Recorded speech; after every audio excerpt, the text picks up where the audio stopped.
রমজানের মাঝামাঝি সময়ে আমরা চলে এসেছি। আলহামদুলিল্লাহ। আসসালামু আলাইকুম বন্ধুরা, সবাই কেমন আছেন? নিশ্চয়ই অনেক ভালো আছেন। তবে হ্যাঁ, আমার কণ্ঠ শুনেই হয়তো বুঝতে পারছেন আমি খুব একটা ভালো নেই, কিছুটা অসুস্থ আছি। তো সবাই আমার জন্য দোয়া করবেন। সংসারের টুকিটাকি কাজ তো করাই লাগে, অসুস্থ হলেও মহিলাদের কোনো মাপ নেই। যাই হোক, আমি আজ কিছু বাজার গুছিয়ে নিলাম। ঘরে জমে থাকা বেশ কিছুদিন ধরেই কিছু কাজ পেন্ডিং ছিল, সেগুলো আমি একটু একটু করে আজ গুছিয়ে নিয়েছি। আর সারাদিনে টুকিটাকি কী কাজ করলাম, কি ইফতারি বানালাম, সব কিছু টুকিটাকি অল্প অল্প করে কিছুটা ক্যামেরাবন্দি করেছি। হ্যাঁ, আমি কিছুদিনের জন্য কিছু ছোলা ভিজিয়ে এটাকে কাঁচা সংরক্ষণ করেছি। আর এই কাঁচা ছোলাটা আমি কিছুটা সিদ্ধ করে নিয়েছি ফ্রোজিং করার জন্য। তো দেখতেই পাচ্ছেন আমি এভাবেই কাঁচা ছোলা ফ্রোজিং করলাম বাটিতে করে, এয়ারটাইট বক্সে করে। এটা থেকে আমি বের করে করে সিদ্ধ করে আমি রোজার মাসে কিছুদিন খেতে পারবো। আবার কিছু ছোলা আমি সেদ্ধ করে নিয়েছি, আর আজকে কিছুটা ভেজে নিয়েছি। যা হোক, ভিডিওটি দেখলে সব কিছুই জানতে পারবেন। আর চিকেন খিচুড়ি রান্না করেছি ইফতারির জন্য, সেটাও অনেক মজাদার। যা হোক, কিছুটা করে করে আমি সারাদিনের কাজ আজ আমি আপনাদের মাঝে শেয়ার করেছি। তো ভিডিওটি না টেনে যদি ভালো লাগে দেখতে থাকুন এবং আমার সাথেই থাকুন।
যে সকল বন্ধুরা দেশে ও দেশের বাইরে থেকে এই মুহূর্তে ভিডিওটি দেখছেন, ভিডিওর শুরুতে লাইক দিতে ভুলে গিয়েছেন।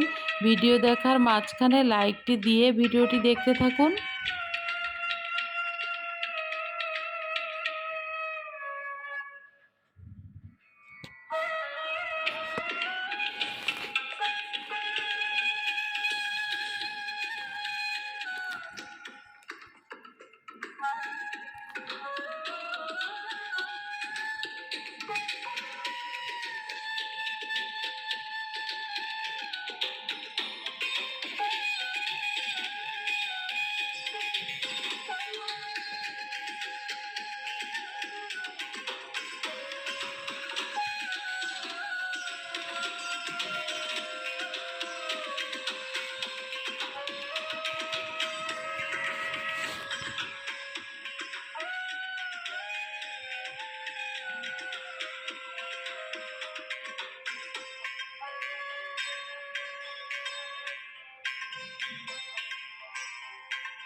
তো বন্ধুরা, আজকের ভিডিওটি কেমন লাগলো, সারাদিনের টুকিটাকি কাজ শেয়ার করলাম।